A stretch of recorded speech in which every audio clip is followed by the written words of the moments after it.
stand up for reproductive rights? I am so honored to be here among you, and I want to thank everyone in this room for your commitment to this fight. Thank you to Alexis and Planned Parenthood and all the NVRF volunteers and all the partner organizations here today. Let's hear it. Now, I know some of you are wondering why the governor of Illinois is here today. And I came here today because what you're doing is so important, not just for the future of Nevada, but the future of the entire nation. Together, we are protecting access to health care and preventing MAGA extremists from passing an abortion ban. You're setting the pace for the entire nation and showing them how it's done. But I'm here also because at an early age, I became an activist for reproductive rights because of my mother. In the early 1970s, my mother was an abortion rights and LGBTQ advocate.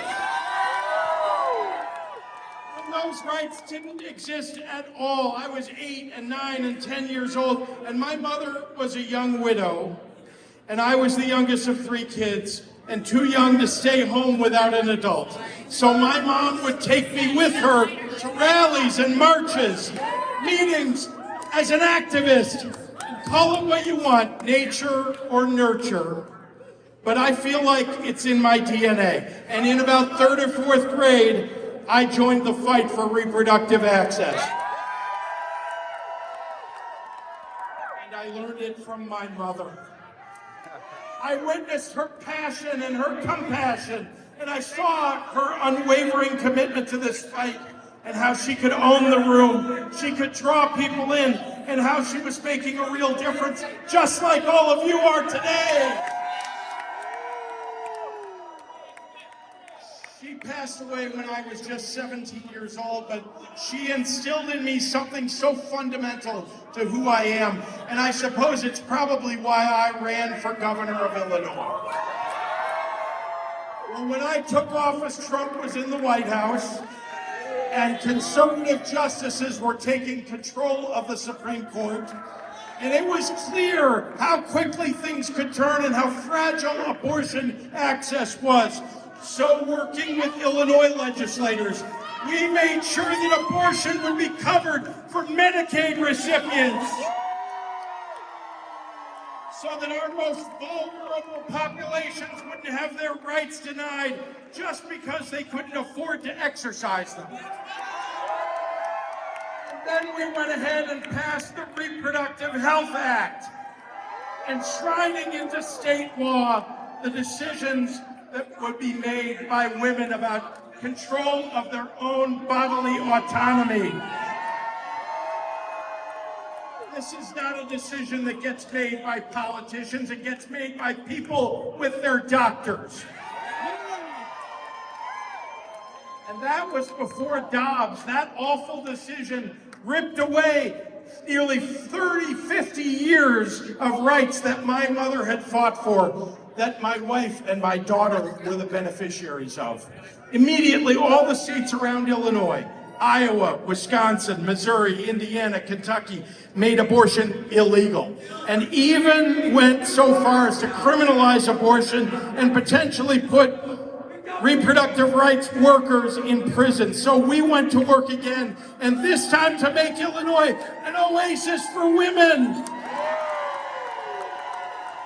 So women across the nation can access their reproductive rights in our state, as they will and do here in Nevada. We now have tens of thousands of women from across states of the United States coming to Illinois as abortion rights refugees. It isn't that women, poor women especially, have to travel hundreds or thousands of miles to get health care. That isn't the most egregious thing.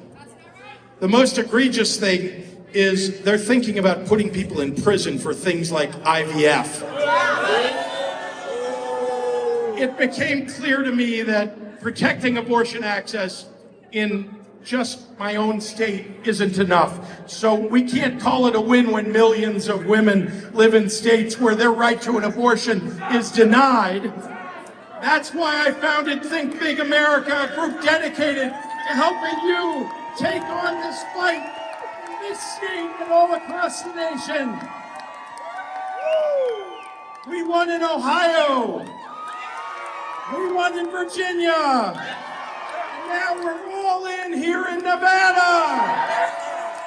You're on the front lines in the fight against the right-wing extremists, and I'm proud to be your ally and to support you in this fight. Reproductive health is a right, not a privilege. At its core, this is a fight for freedom. And I say to you that I owe it to my mother to help you, to pull together, and from a young age have felt like this is where I belong.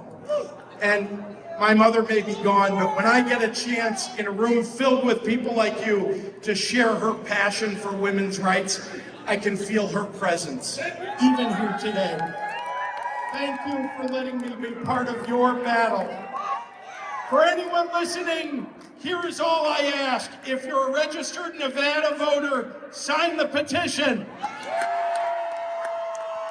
Volunteer to help gather more signatures.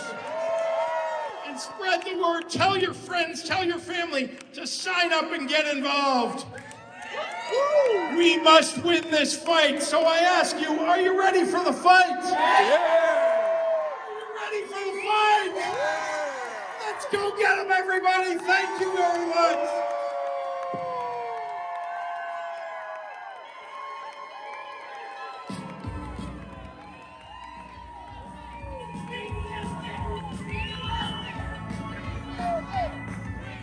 Oh,